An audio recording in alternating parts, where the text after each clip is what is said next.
इसके बरक्स होता है कैटाबॉलिक रिएक्शन। अब अगर इन प्रोटीन की डिग्रेडेशन हो जाए और इससे वापस अमाइनो एसिड बन जाए तो इसे हम कैटाबॉलिक रिएक्शन कहेंगे। और इस एंजाइम्स को उस सबस्ट्रेट के लिए ब्लॉक कर देता है जहां पर इस सबस्ट्रेट ने आके बाइंड करना था। अस्सलाम वालेकुम। आज की इस वीडियो में हम finish biology test preparation MCQs के पार्ट नंबर 12 को डिटेल्स के साथ डिस्कस करेंगे। स्टूडेंट्स, वीडियो को स्टार्ट करने से पहले मैं आप लोगों को ये बता दूं कि कुछ यूट्यूबर्स को मैंने यूट्यूब पर देखा है जो आप लोगों से पैसे लेके आपको पढ़ाते हैं, यानी पेड क्लासेस होती हैं।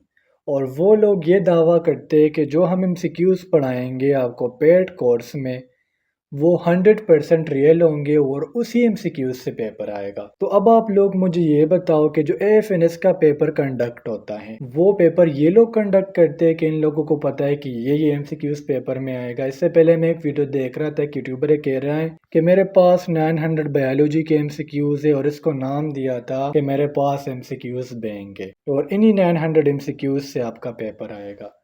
तो ये लोग ये दावा तो करते हैं आपसे पैसे लेने के लिए। तो जस्ट मैं आप लोगों को ये बताना चाह रहा हूँ कि आप लोगों ने पेड क्लासेस पर अपने पैसे वेस्ट नहीं करने। अब बहुत ज़्यादा स्टूडेंट्स मुझे ये कहेंगे कि सर पेड क्लासेस हम ले रहे हैं, ये पैसे वेस्ट नहीं है, हम नॉलेज हासिल कर रहे हैं। तो जो चीज़ें आप लोगों को फ्री में अवेलेबल हैं, आप यूट्यूब पर सर्च करो एएफएनएस फिजिक्स एमसीक्यूज, ढेर सारी वीडियोस आ जाएंगी। इस तरह एएफएनएस केमिस्ट्री एमसीक्यूज, ढेर सारी वीडियोस। इस तरह वेबसाइट्स पर भी एमसीक्यूज अवेलेबल हैं।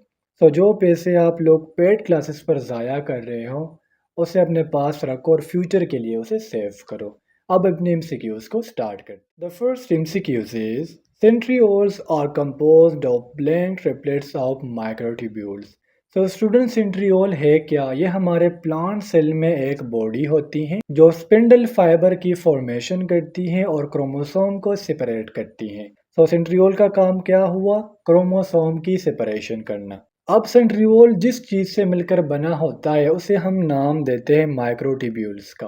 और जब 9 माइक्रोट्यूब्यूल्स आपस में कंबाइन हो जाए तो ये एक सेंट्रियोल को बनाता है। अब यहाँ पर मैं आप लोगों को एक मजे की चीज बताऊं कि जो एक माइक्रोट्यूब्यूल है ये in the form of triplet में प्रेजेंट होता है। यानी एक माइक्रोट्यूब्यूल में कितने स्मॉल ट्यूब्यूल्स होंगे? वो 3 होंगे। तो अगर एक सेंट्रियोल 9 माइक्रोट्यूब्यूल से मिलकर बना है तो 9 3s आर 27। तो आप लोगों को ये भी पता होना चाहिए। और इन ट्यूब्यूल्स की जो अरेंजमेंट होती है वो रिंग लाइक होती हैं। Excuse number 2 is excessive increase in temperature of medium causes the enzyme molecule to। So students, enzymes क्या है? ये हमारे पास biological catalyst हैं जो किसी रिएक्शन को स्पीड अप करने में हेल्प करते हैं। अब आप लोगों को पता है कि इंसान की बॉडी का जो नॉर्मल टेम्परेचर है वो 36.5 डिग्री सेंटीग्रेड है और कुछ बुक्स के मुताबिक ये टेम्परेचर 37 डिग्री सेंटीग्रेड बताया जा रहा है। अब स्टूडेंट्स, आप लोगों की बॉडी का टेम्परेचर 40 हो गया, 42 हो गया। फर्स्ट ऑफ ऑल तो स्टूडेंट्स हमारी बॉडी में होम्योस्टेसिस है तो नॉर्मली ऐसा होता नहीं है। लेकिन लेट्स से अगर आपका बॉडी का टेम्परेचर 37 से ज्यादा हो गया तो इससे होगा क्या? एंजाइम्स डीनेचर्ड होंगे। डीनेचर्ड का मतलब क्या है? इन एंजाइम्स का जो फंक्शन है जो वो स्पीड अप करता है रिएक्शन का वो लॉस्ट हो जाएगा। इसके अलावा आपको एंजाइम्स के बारे में लॉक एंड की मॉडल का पता होना चाहिए। इसके अलावा लॉक एंड की मॉडल को पेश किसने किया था ये भी आप लोगों को पता होना चाहिए। Excuse number 3 is The structure of an enzyme is altered by। तो स्टूडेंट्स, किसी भी एंजाइम का जो स्ट्रक्चर होता है वो altered का मतलब होता है चेंज आना। तो ये इरिवर्सिबल इनहिबिटर की वजह से इसके स्ट्रक्चर में चेंज आता है। अब इनहिबिटर क्या है? स्टूडेंट्स, आप लोगों ने एंजाइम के उस साइड के बारे में पढ़ा होगा जहां पर सबस्ट्रेट आके बाइंड होता है। उस साइड को हम नाम देते हैं एक्टिव साइट का। होता क्या है, एंजाइम के एक्टिव साइट के साथ बाज औकात एक इनहिबिटर आके बाइंड हो जाता है और इस एंजाइम्स को उस सबस्ट्रेट के लिए ब्लॉक कर देता है जहां पर इस सबस्ट्रेट ने आके बाइंड करना था। यानी इनहिबिटर ने क्या किया? एंजाइम के एक्टिव साइट के साथ बाइंड हो गया तो अब सबस्ट्रेट इस एंजाइम के साथ बाइंड नहीं हो सकता। तो इस चीज को हम नाम देते हैं इरिवर्सिबल इनहिबिटर्स का। MCQs number 4 is magnifying power of electron microscope as compare to eye is. Magnification होती क्या है? एक चीज को बड़ा करके दिखाना। जिस तरह मैग्नीफाइंग ग्लास को आप पकड़ते हो ना, किसी चीज के ऊपर रखते हो तो वो बड़ा हो जाता है। तो इस तरह एक इलेक्ट्रॉन का जो मैग्नीफाइंग पावर है वो नेकेड आई से 2,50,000 से ज़्यादा है। यानी एक चीज़ है जो आपको नॉर्मल आई से इतनी नज़र आ रही है, तो इस चीज़ को इलेक्ट्रॉन माइक्रोस्कोप कितना बड़ा कर सकता है, 2,50,000 एक्स तक। Excuse number 5 is 60s and 40s subunit combines to form blank particle. तो स्टूडेंट्स ये बेसिकली बात हो रही है राइबोसोम की। अब जब 60s और 40s से एस शो कर रहा है सुडबर्ग यूनिट को, तो जब 60s और 40s यूनिट आपस में कंबाइन होंगे तो ये 80s यूनिट को बनाएंगे। और आप लोगों को ये भी पता होना चाहिए कि जो 80s राइबोसोम होता है ये यूकैरियोटिक सेल में प्रेजेंट होता है। इसके बरअक्स अगर 50s और 30s सब यूनिट आपस में कंबाइन हो जाए तो ये 70s राइबोसोम को बनाते हैं और वो प्रोकैरियोट में प्रेजेंट होता है। Excuse number 6 is which one is the basic element of organic compounds? तो स्टूडेंट्स ऑर्गेनिक कंपाउंड्स हम कहते भी ऐसे कंपाउंड्स को है जिसमें मेनली कार्बन और हाइड्रोजन हो, लेकिन इसमें जो मेन एलिमेंट है वो कार्बन को कंसीडर किया जाता है जिसका एटॉमिक नंबर 6 और मास नंबर 12 है और ये एक टेट्रावेलेंट एटम है। Excuse number 7 is reactions in which simple substances are combined to form complex substances are called. तो स्टूडेंट्स आप इधर डायग्राम में भी देख सकते हो और मैंने डेफिनेशन भी दी हुई है। ये डेफिनेशन है एनाबॉलिज्म का या एनाबॉलिक रिएक्शन का। आप यहाँ पर देख सकते हो अमाइनो एसिड्स आपस में कंबाइन हो रहे हैं जो प्रोटीन के बिल्डिंग ब्लॉक से। अब जब स्मॉल स्मॉल बॉडीज आपस में कंबाइन हो जाए और ये एक बड़े बॉडी को बनाए तो इसे हम एनाबॉलिज्म कहते हैं या इसे हम एनाबॉलिक रिएक्शन या एनाबॉलिक प्रोसेस कहते हैं। इसके बरक्स होता है कैटाबॉलिक रिएक्शन। अब अगर इन प्रोटीन की डिग्रेडेशन हो जाए और इससे वापस अमाइनो एसिड बन जाए तो इसे हम कैटाबॉलिक रिएक्शन कहेंगे। और किसी भी बॉडी के अंदर जब एनाबॉलिज्म हो रही हो या कैटाबॉलिज्म हो रही हो तो इसे हम मिलके मेटाबॉलिक रिएक्शन कहेंगे। Excuse number 8 is ribose is an example of. तो राइबोस हमारे पास एक पेंटोस शुगर है।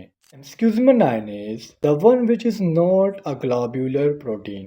तो स्टूडेंट्स प्रोटीन को हम on the basis of shape 2 categories में डिवाइड करते हैं, एक है ग्लोब्यूलर और एक है फाइब्रस। ग्लोब्यूलर जो है वो ग्लोब की शक्ल में प्रेजेंट होते हैं और गिवन ऑप्शन में जो मायोसिन है ये ग्लोब्यूलर प्रोटीन नहीं है।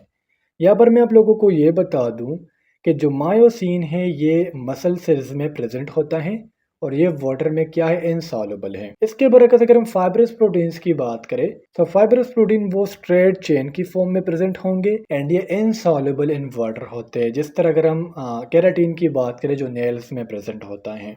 और अगर हम ग्लोब्यूलर प्रोटीन्स की बात करें तो उसकी एग्जांपल हेमोग्लोबिन है जो वाटर में सॉल्युबल है। Excuse number 10 is starch, cellulose and glycogen yields blank on complete hydrolysis. Hydrolysis is just like catabolism. इसमें होता क्या है, एक कॉम्प्लेक्स मॉलिक्यूल की ब्रेकडाउन होती है और वो सिंपल में कन्वर्ट होता है। और अगर हम स्टार्च, सेलुलोज और ग्लाइकोजन की ब्रेकडाउन करें तो ये ग्लूकोज में कन्वर्ट होंगे। Excuse number 11 is which one is soluble in hot water.